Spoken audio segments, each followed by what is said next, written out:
Good morning, good afternoon, good evening. Mozambique's disputed election crisis continues. It is a pity that this is happening. But I think what makes the situation even more intolerable is that Zimbabwe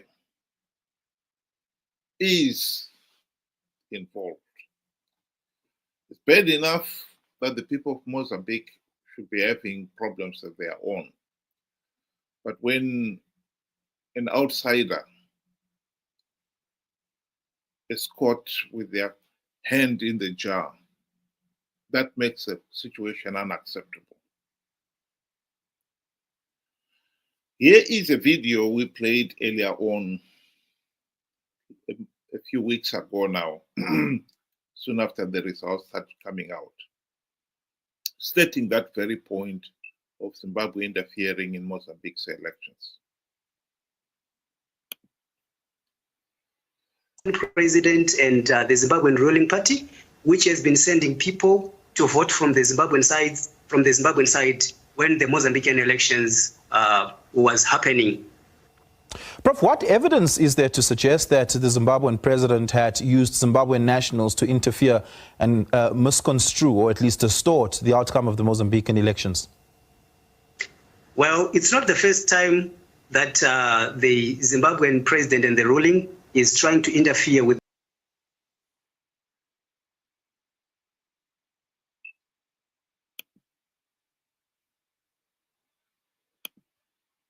We saw that happening in Botswana, which resulted in the people of Botswana protesting against him. We saw that even in South Africa. Now it's in Mozambique, and we have some videos that we got from a news media in Zimbabwe, which is called The Mirror, which actually went on the event where Zimbabweans were given voters' IDs, where Zimbabweans were given Mozambican IDs to vote for Frelimo, and they even testified in those videos that they had voted and they were happy that they had voted for Frelimo, considering that is their neighboring country and they could get some benefits. It's not a secret. We even saw one of the Frelimo officials campaigning for ZANU-PF in Zimbabwe. I think it is not a secret at all that Zimbabwe did interfere in Mozambique's recent elections. All one can hope for now is that SADC, the AU, the UN, should step in and help that country negotiate its way out of this mess. There is no doubt that the country is in a mess. The present outgoing president, who was due to retire in January, is saying he's going ahead, and yet the issue has not been properly resolved. The protests are still going ahead. And I think it is important that SADC, the AU, should step in and help that country find themselves and negotiate their way out of this mess. Personally, I think a government of national unity, comparable to what we had in Zimbabwe in 2008, would be the best way forward. I'm interested in addressing the issue of Zimbabweans who seem to compare or determined to compare the two countries, Mozambique and Zimbabwe. Specifically, that SADC should have intervened after Zimbabwe's last year's elections and forced and denied ZANU-PF political legitimacy so that there was a GNU. The two countries are totally different. How anyone can fail to see the difference between the two countries beggars belief. Yes, ZANU-PF rigged last year's elections. There can be no doubt about that one. SADC itself, election observers, and the AU election observers condemned those elections as flawed and illegal. But they could not go the extra step and deny ZANU-PF political legitimacy because the people of Zimbabwe participated in those elections. And there are millions. And not out of ignorance. They knew, and they'd been warned several times, that the elections are flawed. SADC itself helped Zimbabwe to form the GNU of 2008 to 2013. The primary purpose of that GNU was to implement the democratic reforms to stop ZANU-PF rigging the elections. We failed to implement even one token reform. That is a historic fact, and a historic fact that SADC cannot ignore.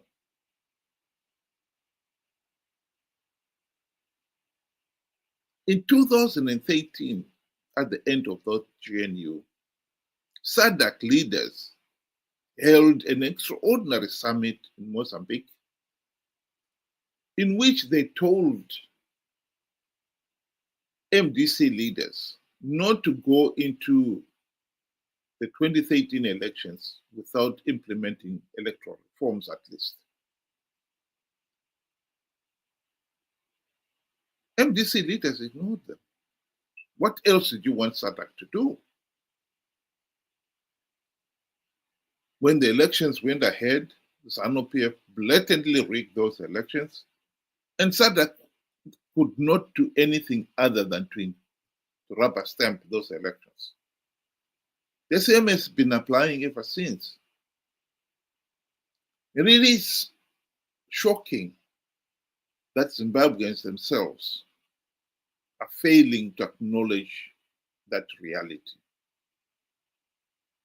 It is not helping the country at all that people are failing or refusing to accept, to acknowledge that reality. This is at the heart of our problem. There is no doubt that the opposition went into last year's elections knowing fully well that the process is flawed, knowing fully well that by participating they are giving the regime legitimacy.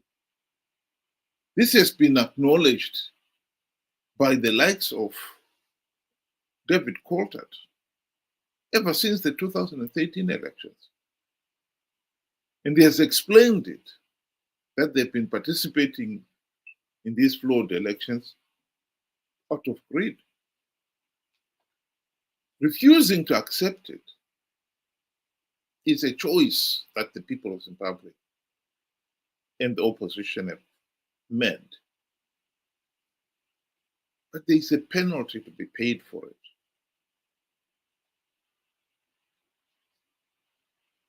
Here is Margaret Dongo talking about the problem of the opposition participating in flawed elections out of greed.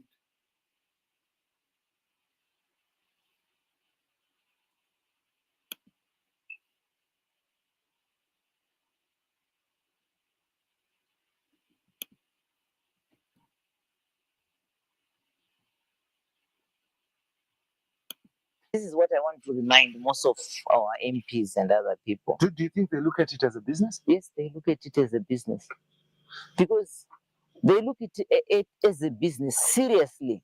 Because the moment they go, business and employment creation, because if they go to parliament, you are employed, you get a car, you get a stable salary, and you are paid until your term is over. Already you are employed. If you are out, you're out of employment. If you serve 2 terms, you get a pension? You get a pension. Then already, this is why people kill in politics. They kill to be in parliament. This is why we have violence in this country, because there is no employment. The only employment which is there is in politics. There is no other outside employment. So for them, a very good example is, look at what happened to CCC, the Triple C party. Have a look. When they lost, when they said they were rigged, what I expected from them, I expected all parliamentarians to say, we are not going to go to participate in a rigged system. And we are not going to sit in a rigged parliament, because the elections have been rigged. So all of us were not going to parliament. Imagine what could have happened. We could have gone into new elections. There's no way ZANU-PF was going to rule alone. You think so? Yes. Do they care? Caring or not caring, the public would have forced them, because the majority of the people would want representation in parliament. Just got a valid point there. Why is it that people, many Zimbabweans out there, fail to acknowledge that reality? It beggars belief. And yet, the truth of the matter is, they have ignored that reality. In fact, she should have gone one step further and asked, why is it that AMDC failed to implement even one token reform during the GNU? Because that was the root cause. When they failed to implement even one token reform, they decided that they were going to participate in flawed elections for a share of the spoils of power. And that is what they've been doing all along. It is amazing that the people themselves, even after 24 years without one token reform implemented, they still continue to have faith, to look at the opposition as their savior. Mozambique and Zimbabwe are two different countries. While the opposition in Mozambique can be given the credit or the benefit of the doubt that they genuinely want to see free, fair, and credible elections in their country, and their supporters as well, the same thing cannot be said of Zimbabwe's opposition. The way Chamisa lied to the people to con them to participate in these elections time and time again beggars belief. Here is Chamisa telling the people that Triple C was going to win big, and he was preparing his cabinet. Makorokoto Zimbabwe nokuti hakuna munhu anomira kana denga raronga plan. Denga raronga plan, denga harifo iri. Plan yaMwari haifo iri. Ini ndatanga kugadzira cabinet. There is no way we are not going to form a new cabinet. There is no way we are not going to have a celebration. There is no way we are not going to have an inauguration. Let's start preparing for our inauguration. Let's start preparing for our celebration.